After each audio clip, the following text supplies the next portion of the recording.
గురుగారు ఇప్పుడు బోయమడుగుల శ్రీ పట్టాభి సీతారామ క్షేత్రంలో జరుగుతున్న కార్యక్రమాల గురించి తెలియజేయండి. పునర్వసుకి మెయిన్గా చేస్తున్నామండి. కొద్దిగా అర్చకుల ప్రాబ్లం ఉంది. మళ్ళీ ఒకరు పోయిన తర్వాత ఒకరిని ఎత్తుక్కోవటం.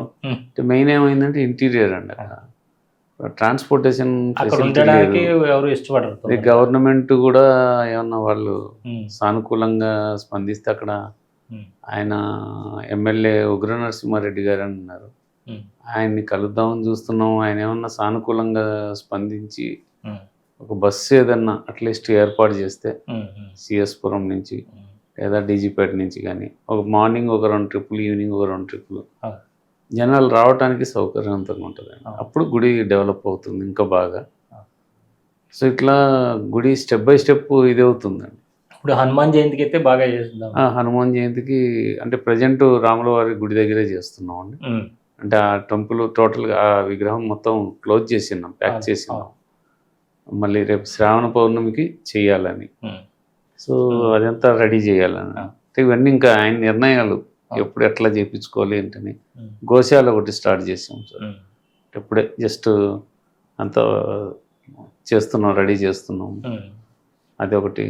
ఏదన్నా ఒక పీఠం కట్టుకోవాలని కానీ ఆశ్రమాలు ఏర్పరచుకోవాలంటే మనం అక్కడ ప్రొవైడ్ చేస్తాం, వాళ్ళు హ్యాపీగా ఉండొచ్చు. అంటే అల్టిమేట్గా అది ఒక మహాక్షేత్రం అవ్వాలి.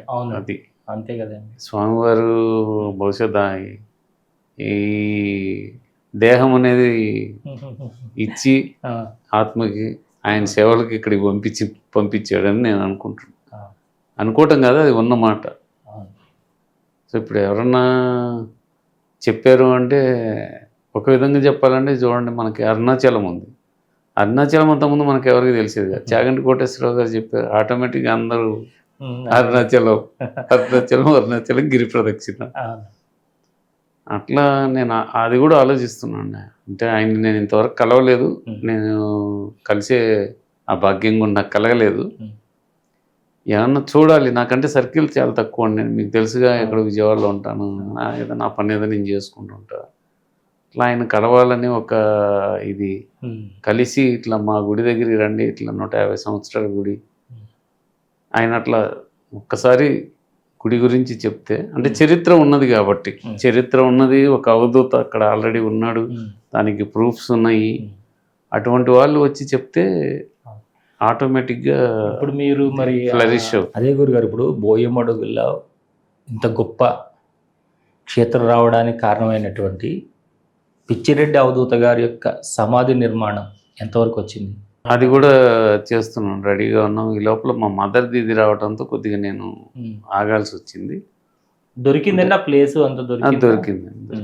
అది ఉంది, దానికి కొద్దిగా ప్రొక్లైనర్ అవి పెట్టి కొట్టించాలని అనుకున్నాం, కానీ తర్వాత తవ్విస్తేనే బాగుంటుంది చుట్టూ, ఎందుకంటే ఏదన్నా తగిలితే మొత్తం అదంతా ప్రాబ్లం అవుద్ది అని. అది వెంకట్ అనే అబ్బాయి ఆస్టిన్లో ఉంటాడు, ఆయన ఆల్రెడీ 5 lakhsకి 1 lakh పంపించారు. ఆల్రెడీ మాతో ఉంది అది. ఇంకో 4 lakhs పంపిస్తాడు. ఆయన రెడీగానే ఉన్నాడు, మాకే కుదరటం లేదు ఇవన్నీ. అవునండి.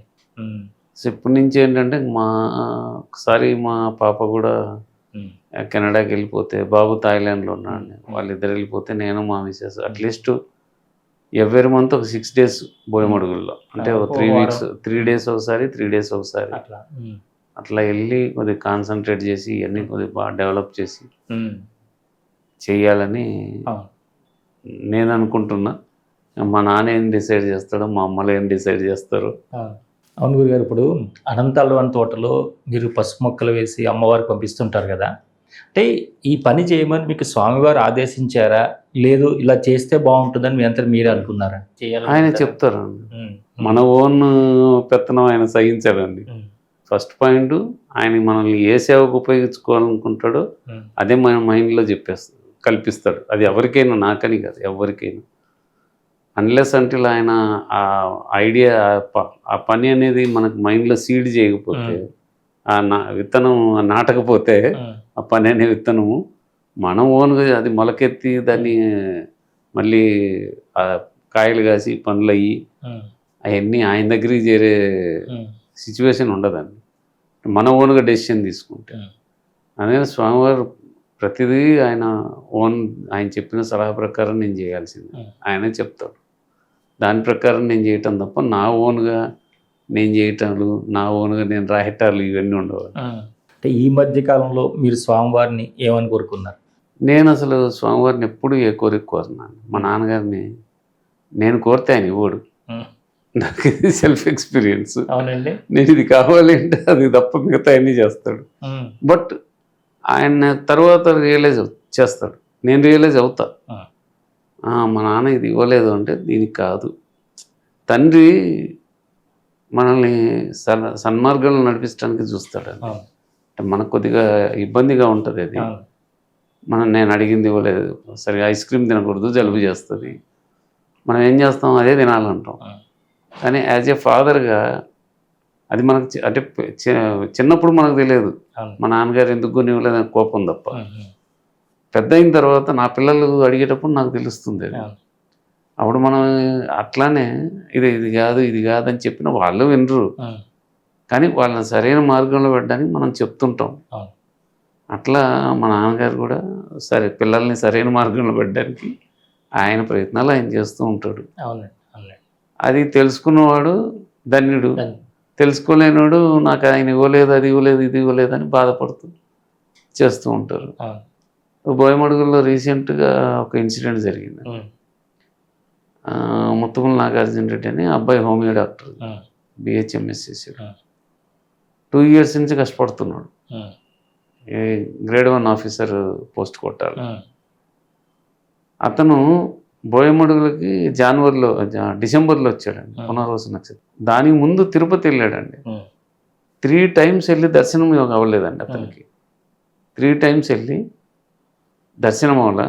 ఇక్కడికి వచ్చిన తర్వాత అప్పుడు దారిలో వెళ్ళేటప్పుడు చెప్పాను, ఇక్కడికి వస్తున్నావు కదా నీకు దర్శనం అవుతుంది, పోస్ట్ వస్తుంది రా అని చెప్పాను. ఇక్కడికి వచ్చాడు, పునర్వసు నక్షత్రం అభిషేకం చేయించుకున్నాడు, అంత బాగుంది. ఇక్కడి నుంచి వెళ్తూనే ఎగ్జామ్ రాశాడు. అక్కడి నుంచి తిరుమల వెళ్తే దర్శనం అయింది. మొన్న ఫారిన్ ట్రేడింగ్ సెక్షన్ హెడ్గా సెలెక్ట్ అయ్యాడు సార్. గ్రేడ్ 1 సెలెక్ట్ అయ్యాడు. అట్లని చాలామంది జరుగుతున్నాయి. ఇప్పుడు బోయమడుగులు వచ్చిన వాళ్ళందరికీ చాలామంది జరుగుతున్నాయి.